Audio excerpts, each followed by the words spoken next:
Omelette तरकारी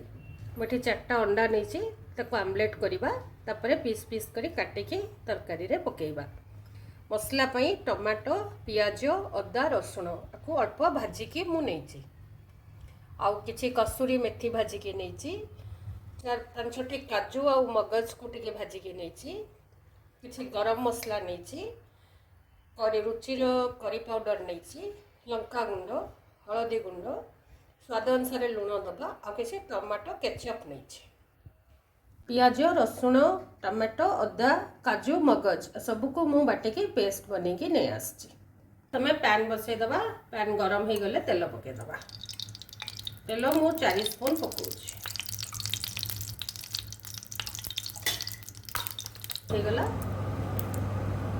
आमे टिके भल कलर हबा पई बहुत कम लंका गुंड टिके दबा तापरे बाटिकी रखिथिबा मसलाटा दे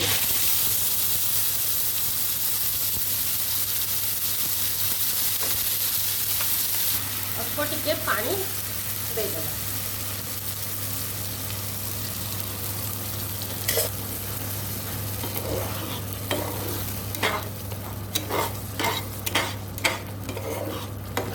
आपर एबे हमें सब मसला देदबा हलदी देदबा लंका गुंड आपणकर राग स्वाद अनुसार देबे करी मसलाटा भी देदबा आउ हमर टमाटो केचपटा भी देदबा ये समय रे लूणटा भी मसला रे देदबा मसलाटा भल कि भाजी हो जाबा पई लूणटा स्वाद अनुसार आपण देबे सबको भल भाव में मिसई दबा एबे गैस रो फ्लेम को स्लो कर दबा आउ मसला को टिके कवर कर दबा भल कि भितर भाजी हो जाबा पई 5 मिनिट पर टिके टेकी गोळई देबे के गैस रो फ्लेम को बढ़ाई देबे तापर पुंटे कमेबे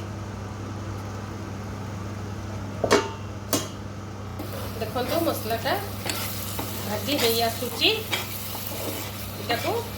आउ टिके स्टीम करके आउ 5 मिनिट भाजी हवा को दबा मसलाटा केते हेलानी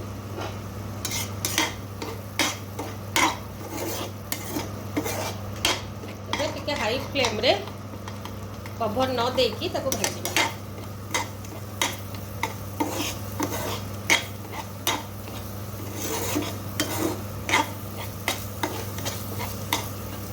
पानी आउ टिके पानी देकी आउ टिके कवर करके भाजीबा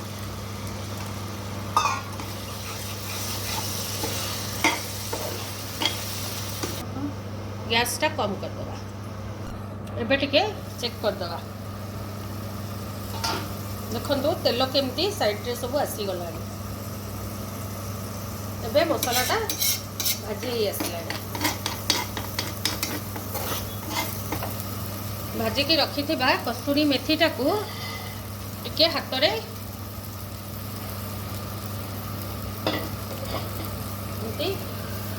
घसीकी पकईदबा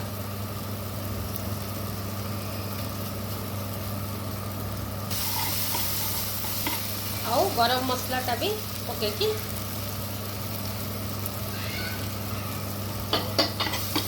गोले दबा मसला रे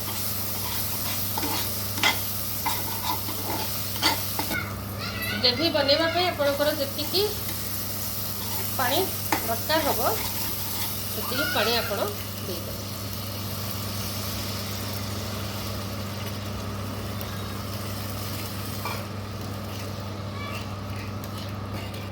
इटा भल कि संपूर्ण फुटीगला आमलेट करके आधे पकई देखी बाड़ी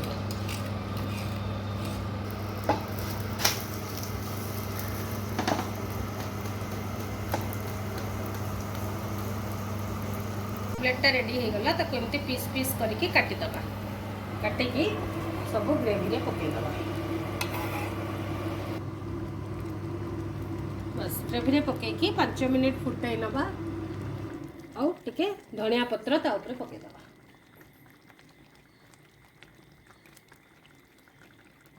5 मिनिट टिके गरम ग्रेवी रे रेस्ट करिया को दबा तापर बाड़ीबा।